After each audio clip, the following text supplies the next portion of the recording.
Lento de quem é. E ele morreu há 3 anos, já? Mas agora estou a sentir que não deu a resposta que ele esperava. Reverendo Massacre, será? Não. Não vou dizer o nome dele hoje. A pergunta é, nós somos independentes de quem? Estávamos a falar, em 78, a guerra entre nós mesmos, você sabe, né?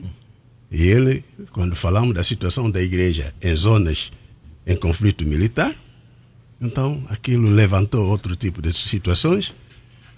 E ele, em casa, não ir lá na sala, na conferência da igreja, em casa que me coloca essa pergunta. E até hoje eu estou a lutar. Hoje me sinto um pouco mais frustrado pela pergunta que aquele velho me fez.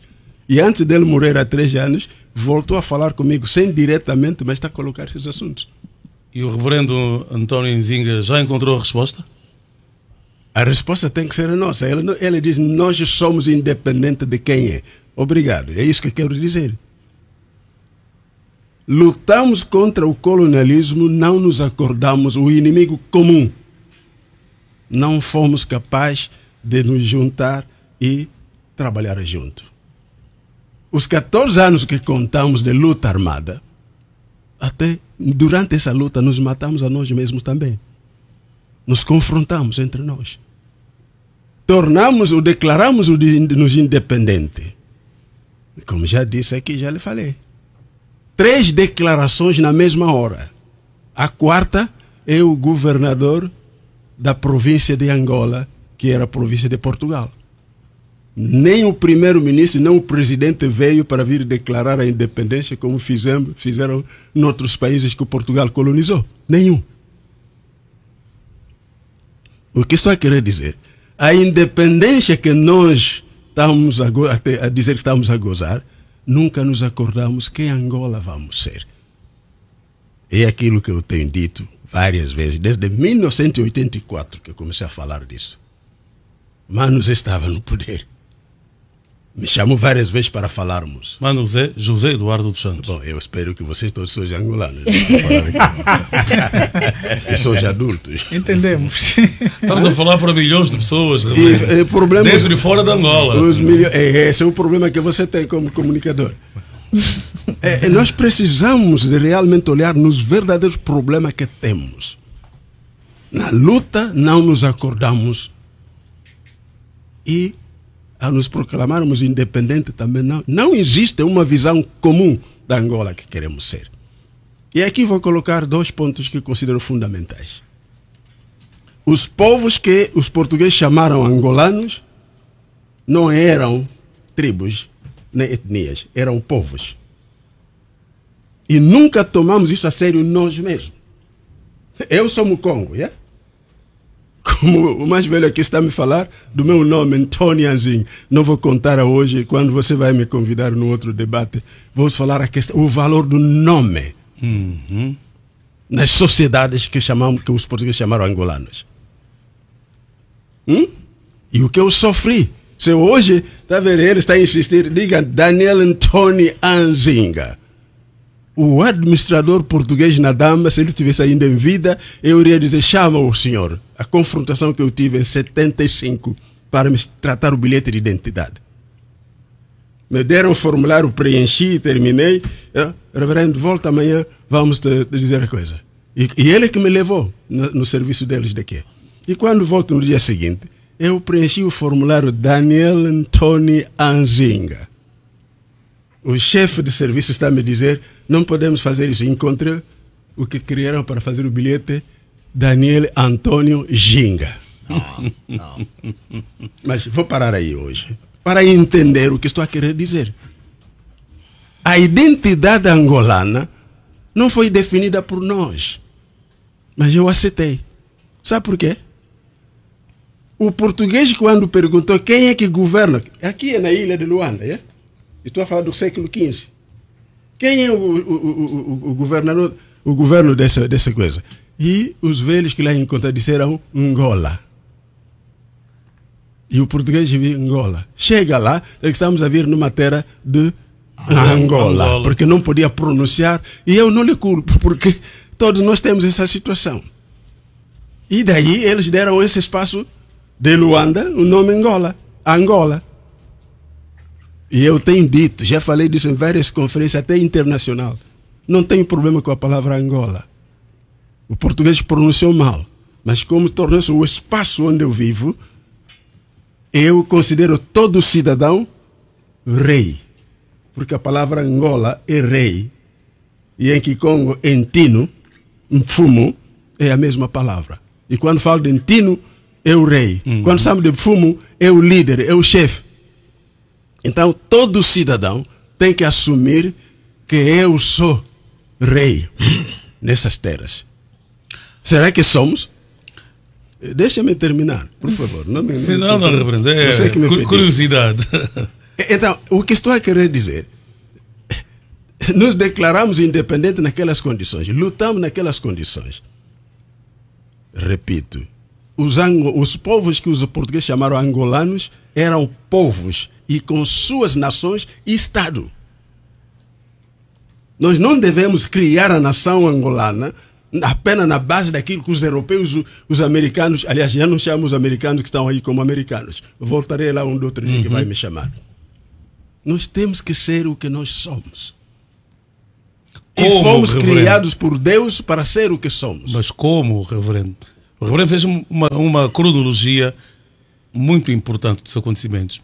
Foram 14 anos de luta de libertação nacional, em que os três grandes movimentos de libertação nacional, a FNLA, o MPLA e a UNITA, também se degladiavam entre si. Depois houve a independência em 75. Houve a guerra civil, com invasões externas, e o governo do MPLA e a UNITA foram-se guerreando. Houve aquela pausa das eleições de 1992 até 2002, em que as armas se calaram. A pergunta que se faz é, reverendo António Nzinga, como, em que formato se deve estruturar esse diálogo para a definição da Angola que queremos ser? Porque temos que sentar e nos acordarmos que Angola vamos ser. E nunca aconteceu. Falei disso com o Mano Manguchi. Eu falei disso nos anos 70 como secretário-geral do Conselho Angolano de Igrejas. Ele me recebeu, falei disso. O Mano Zé, 2 vezes falei disso. 2 vezes falei disso. Mais tarde soube que gente em volta dele fechavam para eu não ter diálogo com ele. Eu não estou a dizer isso porque estou a impedir uma coisa, mas a Angola não estar em paz. E aí eu vou colocar o atonto da paz que você me colocou no caminho. Nós não estamos em paz. A paz não é o calar das armas. E as armas não calaram. Apenas os exércitos organizados e que deixaram de ser. Mas as armas estão a matar a todos os dias. Não é isso? Bom, vocês que são jornalistas, todos os dias estão a morrer de armas. Mas não naquela proporção da guerra. É uma criminalidade que existe em todas as sociedades. Existe em toda a sociedade, mas a obrigação nossa é de cuidar da vida e fazer com que não se faça uso desses instrumentos para destruir a vida de alguém a quem quer tirar o que ele tem como direito. Não é? Reverendo, vamos depois abrir espaço. Creio que os nossos convidados, sobretudo os mais novos, já estou a ver a Ingrácia levantar a mão, querem partilhar algumas inquietações com o reverendo. Ingrácia, mas eu queria colocar... Então deixa o reverendo concluir com as duas questões e depois aí podem colocar as vossas questões também. Faz favor. Então, quando eu falo assim, estou a dizer, quando em 92 fizeram o que fizeram como acordo e tudo, e aliás você sabe como o processo foi, não tivemos, eu não estava no país, estava fora. Mas ao trabalhar em processo noutros países, eu é que fui o coordenador internacional do processo da que chamava de monitoria da paz na África do Sul.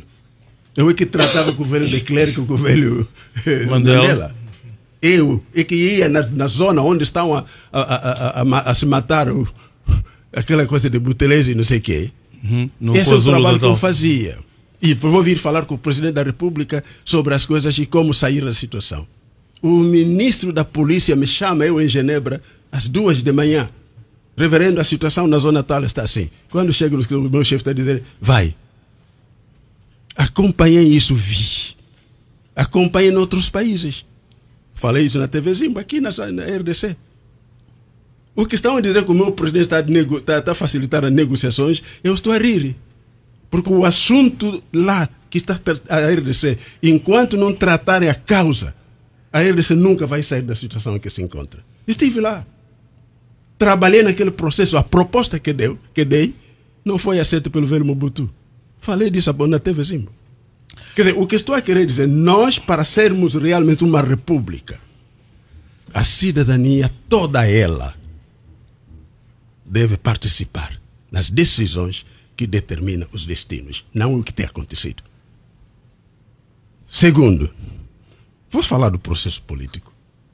As eleições que temos tido, eu não estava aqui em 92, mas de 2008 até hoje, nenhuma que eu considero credível. Nenhuma.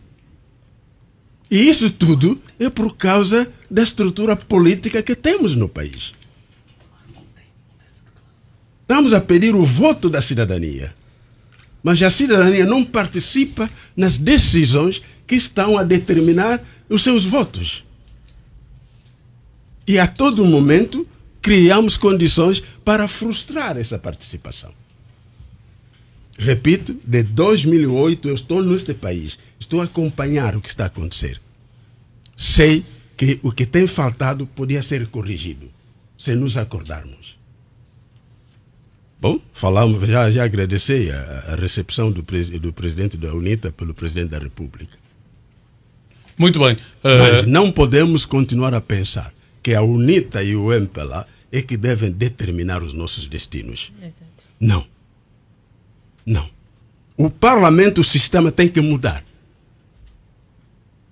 A nossa Constituição, participei da ideia. O Mano Zé sabe, ele já foi-se embora. E os seus colaboradores sabem. Mas o problema que temos, o Mano Zé mudou o problema, aquele capítulo 5, parte 5, onde está a governação, o sistema governativo. Foi mudado na última hora. Lembra-se quando o MPLA mandou retirar a Constituição que entregou? Pega aquele projeto, o primeiro projeto que entregou, pega o projeto que saiu e vai ver. Aliás, nós temos que mudar. Só para refrescar a memória coletiva, houve um projeto de Constituição que foi trabalhado por todos os partidos e a sociedade civil. Foram feitas milhares de cópias, de exemplares. Foi distribuída por todo o país e, bruscamente, aquele documento, um livro de aí, algumas pequenas centenas de páginas, foi retirado e surgiu a Constituição atípica que vigora até hoje. Era só para recordar, reverendo Obrigado, obrigado. O poder todo foi dado ao Presidente da República. E no dia de hoje, essa é a minha análise política. O governo é o presidente. Porque os ministros são auxiliares do presidente. Eu não conheço um país no mundo onde um ministro é auxiliar do presidente. Quem faz e por isso até coisa de decreto é o presidente que passa, porque ele que é o governo. Os ministros não são o governo. E eu não aceito ir trabalhar num governo assim. O acessório é acessório. O responsável é responsável. Quer dizer, nós temos que rever a Constituição, há muita coisa boa que lá está, mas essa parte da organização do Estado, se não revermos, eu não sei se vou votar no próximo ano, no próxima eleição, se continuar esse sistema. O parlamento, os deputados no parlamento estão lá em representação do partido. Eu não é? Do povo. Não. Eu não me represento. Ninguém me representa. Já falei disso publicamente. Ninguém me representa. Porque eu não conheço o representante do povo de Viana. E o município de Viana, até aqui há pouco tempo, era o município com mais gente, mais cidadão a viver. Em toda Angola. Ninguém dos 5 deputados que ganharam o poder, o voto em Luanda, nunca apareceu em Viana para vir saber, estamos a debater esse assunto, qual é a opinião que eu devo apresentar. Ele não representa ninguém. E pior ainda, quer dizer, os que representam as províncias são 90 deputados, não é isso? E os 100 e tal representam quem? 130. Representam quem? Representam a nação. O Círculo Nacional. Qual é essa nação? Ponto de interrogação. A nação não existe sem uma comunidade local, sem uma aldeia, sem um bairro. Não há nação. O partido que é a nação. E todas as decisões são feitas na base quer dizer, os que estão lá como militantes representam os seus militantes, não representam a nós. E os membros dos partidos políticos que estão no poder, o MPLA hoje diz que são 8 milhões, né? Talvez já subiram de novo o número. A UNITA diz que são 3 ou 4 milhões. A população do país são 30 e tal milhões. Representam o quê? E Angola pagou um preço maior na luta contra o apartheid. Não há um país no mundo, em África, que pagou o preço que o povo angolano pagou. Mas não estamos sendo governados de forma do apartheid. Porque estão minoria que estão a governar Angola, e o que eles dizem e fazem, nós temos que dizer aleluia. Eu não digo isso. Não aceito. Não aceito. Por isso precisamos de sentar. E o João Lourenço, se quiser, que aceita. Precisamos de sentar, de nos acordarmos da Angola que queremos ser. E a Angola que queremos ser deve ser definida na base das aspirações dos povos que os portugueses chamaram angolanos. Não somos tribo. O povo ouvimundo não são tribo. Povos. E tinham 2 estados. O povo ambundo não são tribos. Era povo e tinha 2 estados. Está vendo, né? O povo Congo era império. Não era um reino. Chamaram reinos os portugueses, mas é mais do que um reino. Porque havia reinos dentro desse povo. Foram todos quebrados, colocados. É por isso, na agenda da paz que entregamos ao presidente da República e nunca reagiu, que o COIEPA entregou, colocamos. A Angola que somos foi feito na base da lei da Conferência de Berlim. E a Angola que queremos ser não deve ser baseada na base das leis de Berlim. O presidente da República recebeu, o Lourenço recebeu como secretário, sentamos e discutimos. Por isso, termino por dizer, para sermos realmente democráticos, a cidadania angolana deve assumir os destinos. E as decisões sobre os destinos de Angola não devem ser feitas por um grupo que hoje faz e amanhã muda. Talvez estão a vir agora com uma nova forma. O formato eleitoral que temos é melhor do que aquele que estão a sugerir agora.